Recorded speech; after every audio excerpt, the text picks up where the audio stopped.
We all grew up learning things in school that seemed like solid facts, right? But what if some of those foundational truths are actually just elaborate historical fiction? We're talking about fascinating historical tall tales, things that went viral centuries before the internet existed, often spread by propaganda, lazy writing, or just plain misinterpretation. From royal PR stunts and fake scientific breakthroughs to lies cooked up to sell newspapers, history is full of errors that have simply stuck around.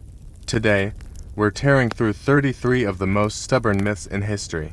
Get ready to unlearn some seriously persistent nonsense. The 33 persistent myths of history. 1. The Great Wall from space. Let's start with the big one, the one you've heard 1,000 times. The Great Wall of China is the only human-made object you can see from the moon. It's an epic thought, a testament to human scale visible across the cosmos. The only problem? It's a total astronomical lie. Astronauts have repeatedly confirmed that you can't reliably see it, even from low Earth orbit with the naked eye. The wall is incredibly long, sure, but it's only about 20 feet wide. Seeing it from orbit would be like trying to spot a single human hair from 2 miles away. This myth was born long before space travel and just sounded too good to fact check, so it's stuck around like gum on a shoe ever since. 2. Sewer alligators. The sewer alligators of New York City, a classic piece of urban folklore that just won't flush. The story goes that rich families bought baby alligators as pets, got bored when they grew, and flushed them down the toilet. These resilient reptiles then supposedly thrived in the warm, dark sewers, growing into giant, blind albino monsters. It's a fantastic horror movie plot, but there's zero evidence it ever happened. What would they even eat down there? An endless supply of lost wedding rings and pizza-loving rats. Despite decades of sanitation workers navigating the labyrinth beneath the city, not a single colony of giant pale gators has ever been discovered. They were probably hoping to find one just to have a good story to tell at parties. 3. The Illuminati. Next up, the Illuminati. The all-seeing eye on the dollar bill. The secret society of global elites pulling the strings from a shadowy boardroom, controlling wars, economies, and maybe even your Wi-Fi signal. It's the ultimate conspiracy theory. Here's the hilarious truth. The Bavarian Illuminati was a real group, but it was a total flop. Founded in 1776, it was a small society of Enlightenment-era intellectuals who wanted to promote reason. They probably spent their secret meetings arguing about Immanuel Kant over stale crackers. The all-powerful cabal that supposedly rules the world was basically a short-lived, nerdy book club that got busted by the government after about 10 years. They couldn't even organize their way out of Bavaria, let alone run the entire planet. For St. Patrick and the Snakes. Every March, the world celebrates St. Patrick, the legendary hero who drove all the snakes out of Ireland. It's a story of faith triumphing over evil, a miracle for the ages except for one tiny, inconvenient detail. There were never any snakes in post-glacial Ireland to begin with. The island was separated from the mainland by water long before snakes could slither their way over after the Ice Age. The story is actually a powerful metaphor, a brilliant piece of PR. The snakes were a symbol for the pagan religions that St. Patrick worked to replace with Christianity. He was the ultimate spin doctor, turning a routine missionary assignment into a monster-slaying epic. He didn't drive out literal reptiles. He just performed a very effective, and very metaphorical, pest control on the local beliefs. 5. Absinthe and hallucination. Absinthe, the green fairy, the drink of choice for tortured artists and poets. Famous for inducing wild, vivid hallucinations and creative frenzies, it was banned for nearly a century because of its supposedly mind-altering properties. This entire reputation is one giant, drunken lie. The myth was actually fueled by a brilliant smear campaign from the French wine industry, who were losing business to the popular green spirit. It's like the dairy industry inventing a rumor that almond milk makes you grow a tail. Absinthe does contain a chemical called thujone, but you would die from alcohol poisoning 10 times over. before you felt any psychoactive effects. The artists weren't having profound visions. They were just completely wasted, probably writing terrible poetry and thinking it was genius. 6. Lemmings and mass suicide. This one is just sad and bizarrely cruel. We've all seen the footage hordes of lemmings, seemingly driven by some mysterious suicidal instinct, marching single file off a cliff and plunging into the sea below. It's become a metaphor for mindless conformity. But lemmings don't actually commit mass suicide. This entire myth was literally manufactured by Disney for their 1958 nature documentary, White Wilderness. The film crew couldn't get the footage they wanted, so they bought a bunch of lemmings, flew them to a cliff overlooking a river, and then herded them off the edge with brooms. You can almost hear the director yelling, "More despair." I want to see the existential dread in their little rodent eyes. They faked a natural phenomenon by actively pushing animals to their death for an Oscar. 7. Diamonds are forever prepared to get angry at your jewelry. The belief that diamonds are inherently rare and incredibly valuable is perhaps the most successful marketing lie of all time. Diamonds are not particularly rare. In fact, they are one of the most common gems. Their value was artificially inflated by one company, De Beers.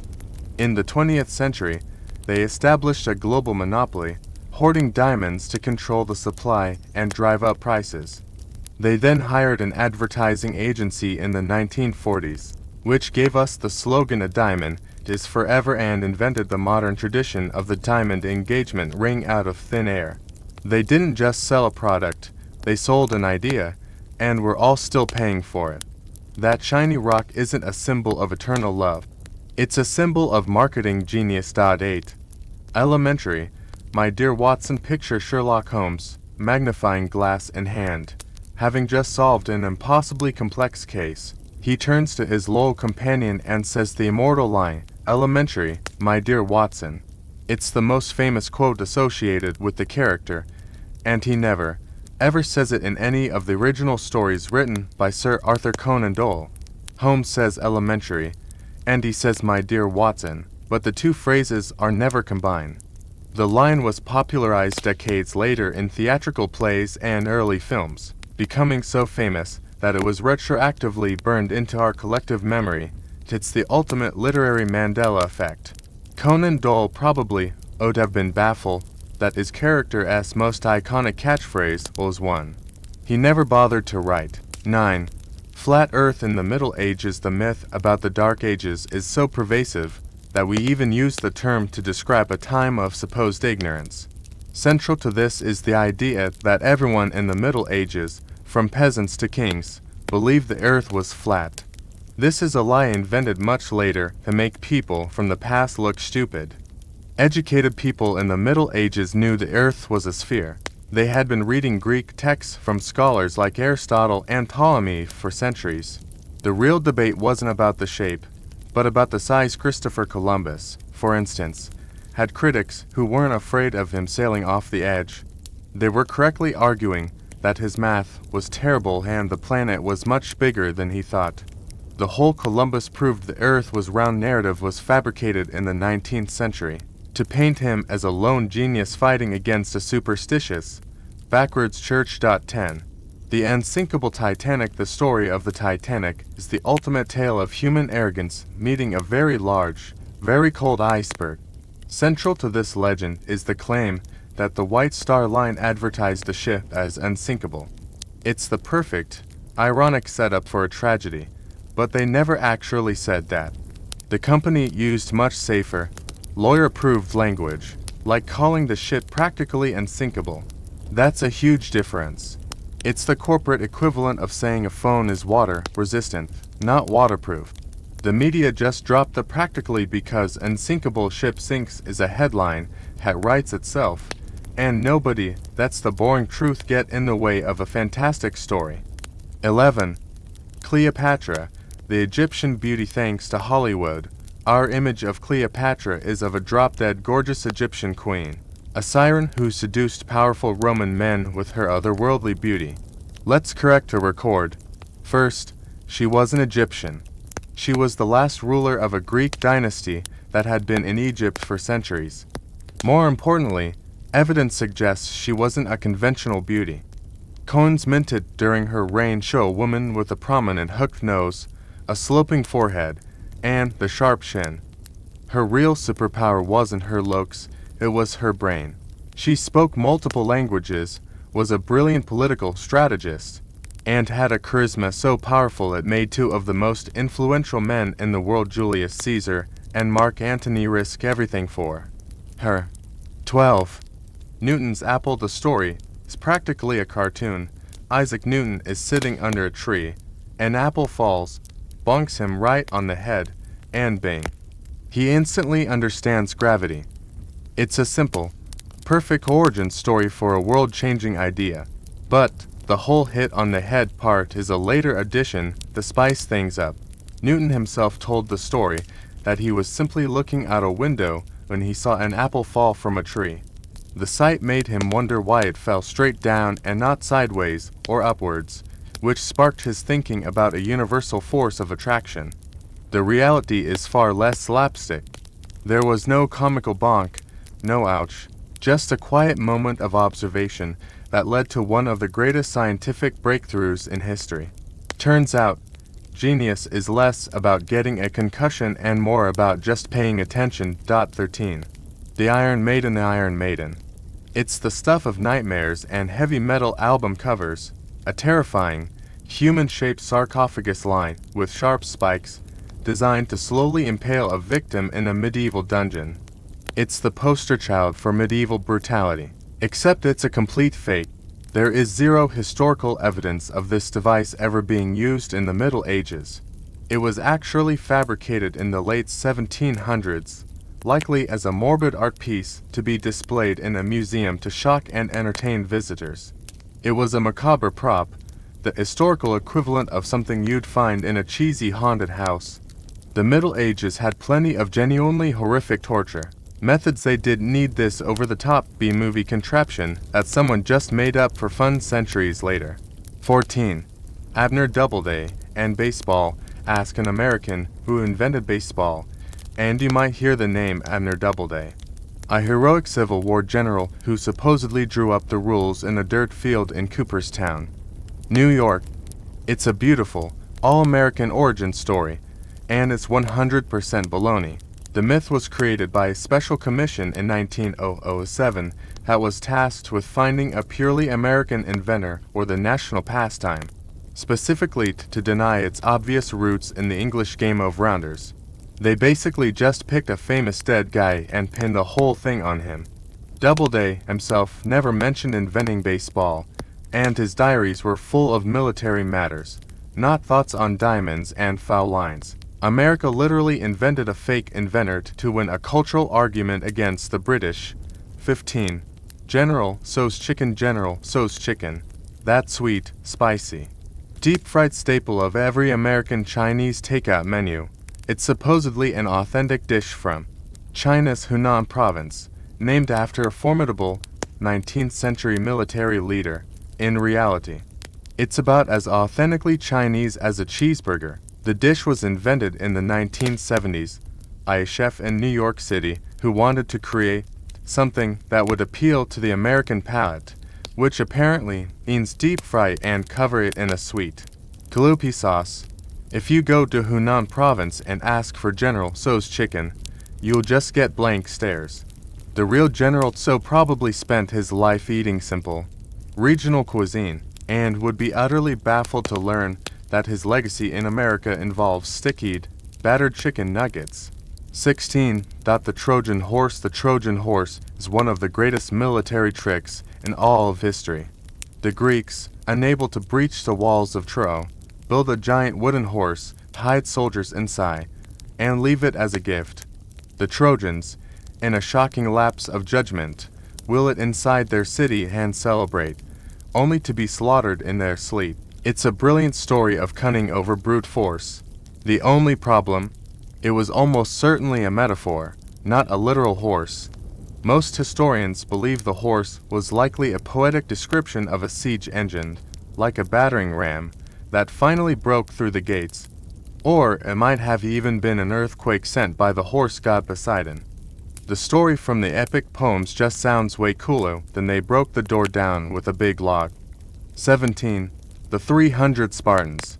The story of the 300 Spartans at Thermopylae is the ultimate underdog tale. 300 ripped, stoic warriors making a glorious last stand against a million-man Persian army. It's a foundational myth of Western civilization, celebrating sacrifice and defiance. However, the story conveniently leaves out a few key details, namely the other 7,000 Greeks who were also there. The Spartans weren't alone. They were part of a larger Greek alliance that included thousands of soldiers from Thespia, Thebes, and other city-states. While the 300 Spartans were undoubtedly the elite core of the defense, they had a massive amount of help. The narrative was later simplified to focus on the Spartans because, let's be honest, 7,300 Greeks fight valiantly just doesn't have the same Hollywood ring to it as 300. 18. The Mozart effect in the 1990s. A phenomenon known as the Mozart effect swept the world. The idea was simple and seductive. Playing Mozart's music for your baby would make them smarter. Parents rushed to buy CDs, hoping to turn their toddlers into tiny geniuses. This entire craze was based on a massive misinterpretation of a single, small study from 1993. The study didn't even involve infants. It was conducted on college students, and it only found a temporary, 10-minute improvement in their spatial reasoning skills after listening to a Mozart sonata. That's it. There was no evidence of a lasting increase in overall IQ, and it had nothing to do with babies' brain development. From that one flimsy piece of data, a multi-million-dollar industry was born, proving that the fastest way to sell something is to tell parents it will make their kids smarter. 19. Perpetual motion machines. In the early 1800s, an inventor named Charles Red Heifer wowed America with his incredible creation, a perpetual motion machine. This device, a complex series of gears and weights, could supposedly run forever without any external power source. Defying the laws of physics, he charged people $1 to see it, and crowds lined up, convinced they were witnessing a miracle. A skeptical engineer named Robert Fulton inspected the machine in New York and noticed something fishy. The gears were wobbling and the speed was inconsistent, as if it were being cranked by hand. He exposed the fraud by ripping away some wooden boards to reveal the power source, a tired old man in an upstairs room, sitting on a stool, turning a crank with one hand while eating a piece of bread with the other. It wasn't perpetual motion. It was just a low-wage worker. 20. White marble statues. When we think of ancient Greek and Roman art, we picture pristine, elegant white marble statues. The gods and heroes look pure, timeless, and frankly, a little bland. This image is a complete accident of history. In reality, those statues were originally painted in incredibly bright, gaudy, and sometimes clashing colors.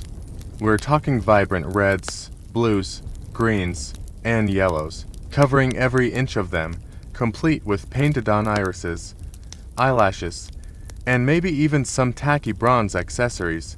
The paint simply wore off over millennia, leaving behind the bare white marble. The Renaissance artists who rediscovered these sculptures assumed they were meant to be monochrome, and the classical, white aesthetic was born. The ancients weren't minimalists. They had the color palette of a 1980s music video. 1.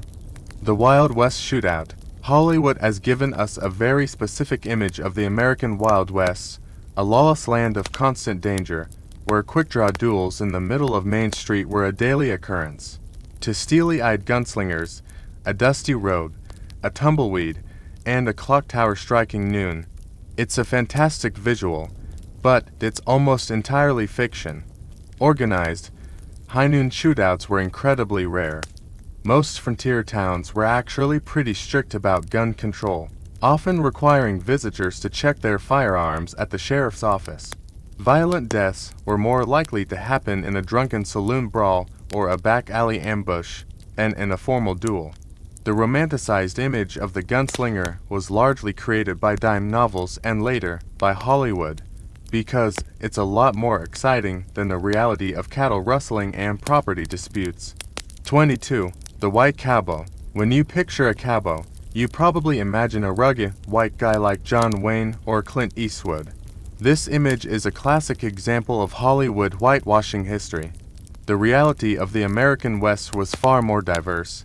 Historians estimate that up to 25% of all cowboys during the great cattle drives of the late 19th century were African American. Many were former slaves who possessed incredible skills with horses and cattle, and sought a life of greater freedom on the frontier. Additionally, a huge number of cowboys were Mexican vaqueros from whom the entire American cowboy tradition, including its terminology, clothing, and techniques, was largely borrowed. The iconic American cowboy wasn't just one color, he was a multicultural figure whose true story has been largely erased from the popular narrative. 23. Nero fiddling while Rome burned. The story is legendary, as Rome burned in 64 A.D. The decadent and cruel Emperor Nero stood on his palace balcony, callously playing his fiddle while his city turned to ash. It's the ultimate image of a leader completely detached from his people's suffering. This is a fantastic piece of slander, but it's factually impossible for two big reasons. First, the fiddle hadn't been invented yet. It wouldn't appear for another 1,000 years. If he played anything, it would have been a lyre, which is far less dramatic. Second, historical accounts from the time, like that of the historian Tacitus, actually placed Nero in Antium, 35 miles away, when the fire broke out. He rushed back to the city to organize relief efforts, using his own funds to provide food and shelter for the homeless. The story was likely propaganda spread by his political enemies. 4. The filthy Middle Ages. The Middle Ages gets a bad rap for being a time of filth and grime, where people lived their entire lives without ever taking a bath. We imagine peasants caked in mud and nobles who just covered up their stench with perfume, while their hygiene standards weren't exactly up to modern-day levels of obsessive cleanliness. This portrayal is a gross exaggeration. People did bathe. Most towns had public bathhouses, and bathing was a common social activity until later outbreaks of plague made people wary of them. People used soap made from animal fat and ash, and they understood the basic concept of washing their hands and face. They weren't showering daily with scented body wash, but they also weren't the walking biohazards you often imagine them to be. 25. The average lifespan of 30. We've all heard the grim statistic that the average life expectancy in the Middle Ages was only around 30 years old. This paints a picture of a brutal world where everyone was considered ancient by the time they hit their late 20s. But this number is a classic example of how statistics can lie. The average was dragged down dramatically by an incredibly high infant mortality rate. A huge number of children died before their first birthday from disease or malnutrition. If you manage to survive childhood and make it to your early 20s, your chances of living to a ripe old age of 60 or even 70 were actually pretty good, assuming you didn't get stabbed in a pointless war or die from an infected tooth. The world wasn't full of teenagers having a midlife crisis. It was just a very dangerous place to be a baby. 26. The Spanish Inquisition. The Spanish Inquisition has a reputation for being the most terrifying and brutal institution in history, synonymous with sadistic torture and mass executions. Say the name, and you immediately picture dungeons, stretching racks, and hooded figures gleefully tormenting their victims. While the Inquisition was certainly a grim and repressive organization, its use of torture has been wildly exaggerated, often by Protestant propaganda from rival nations like England and the Netherlands. In reality, the Inquisition's own rules limited torture sessions and required a doctor to be present. Secular courts of the time were often far more brutal and used torture far more frequently and with less regulation. It's a strange thing to say, but if you were an accused heretic in the 16th century, you were probably better off being tortured by the church than by the state. 27. The Curse of the Pharaohs. When Howard Carter opened Tutankhamun's tomb in 1922, he unleashed not just ancient treasures, but a media frenzy about the curse of the pharaohs. The story goes that anyone who disturbed the boy king's eternal rest was doomed to die a mysterious and horrible death. The legend kicked into high gear when Lord Carnarvon, the expedition's sponsor, died from an infected mosquito bite a few months later. The newspapers went wild, linking every subsequent death of anyone remotely connected to the dig to the mummy's curse. But when you look at the actual numbers, it's a total fabrication. A study later showed that the expedition members had a perfectly normal mortality rate. Howard Carter himself, the man who literally broke the seal, lived for another 17 years. The curse wasn't real, it was just a fantastic story cooked up by journalists to sell papers. To aid. A message to Garcia. If you thought you knew history, get ready to re-examine another one of these persistent tales, including 20 historical myths people still believe. A Message to Garcia is a short essay written in 1899 that became a corporate and military training Bible for over a century.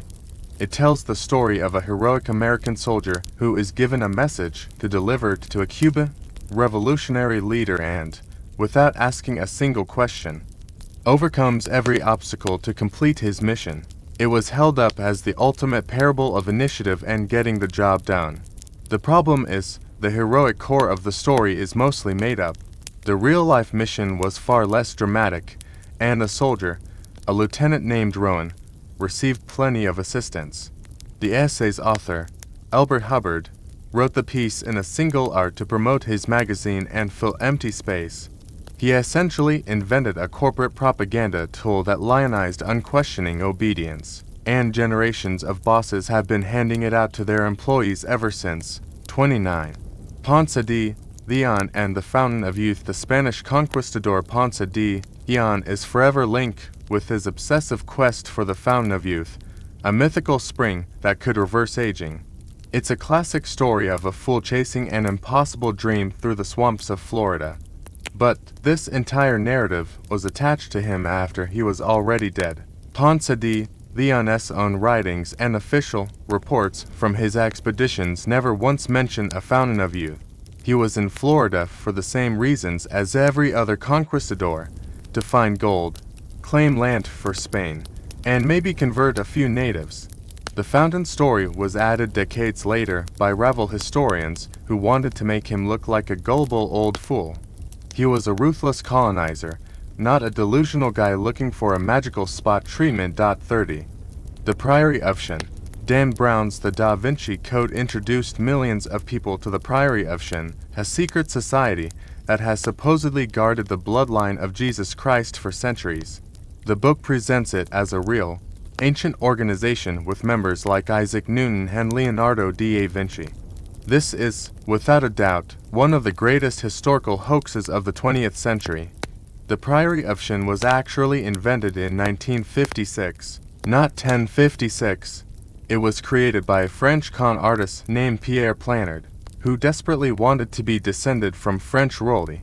He forged a series of documents, planted them in the French National Library, and tricked a few authors into writing books about his fabricated secret society. It was a complete fantasy that Dan Brown then turned into a global bestseller. 31. William Tell. The story of William Tell is the national myth of Switzerland. A tyrannical ruler forces the master archer to shoot an apple off his own son's head with a crossbow. Tell makes the incredible shot, but reveals he had a second arrow ready for the tyrant if he had harmed his son, sparking a rebellion that led to Swiss independence. It's a tale of incredible courage and marksmanship, and unfortunately, there is zero evidence that William Tell ever existed. The story is a piece of classic folklore, with similar tales appearing in the legends of other countries like Denmark long before the Swiss version was written down. It's a powerful founding myth, a great story for national identity, but it's not history. It's the medieval equivalent of a superhero origin story. 32. The Banzai Charge. The Japanese Banzai Charge of World War II has been portrayed in countless films and books as a fanatical, almost mindless, suicidal human wave attack. The image is of screaming soldiers driven by a cult-like devotion, running blindly into machine gun fire. This is a profound misunderstanding of the tactic. A banzai charge wasn't the first move, it was the absolute last. It was a final, desperate, all-or-nothing assault ordered only when a position was completely hopeless. Supplies were gone, and the choice was between being wiped out by artillery or making one final desperate charge against the enemy. It was a tactical decision born of desperation, not just blind fanaticism, a far cry from the irrational death which it's often made out to be. 33. The thrown glove of a duel. We're about to wrap up, but not before we expose a few more of those 10 things you thought were true about history. Let's look at the cinematic drama of a duel. In movies, a duel is always initiated with a dramatic gesture. A man is insulted and he angrily throws his glove at the feet of his offender. The glove is picked up, and the duel is on. While the act of throwing down the gauntlet was indeed a medieval tradition, by the age of pistol duels in the 18th and 19th centuries, things were far more bureaucratic and far less dramatic. Challenges were issued via formal, politely worded letters delivered by a friend, known as a second. This kicked off a whole series of negotiations between the seconds, who would try to find a peaceful resolution. The duel was an absolute last resort. It was a deadly affair, wrapped in layers of polite paperwork. So there you have it, 33 pieces of so-called history that are mostly just fun fiction. It's amazing how a good story can trump the boring truth for centuries. Which historical fake fact surprised you the most? Let us know in the comments below. And hey, if your brain feels slightly betrayed, but very entertained, then you've just learned a little more from the sleeping historian. Hit that like button and subscribe for more unapologetically weird history.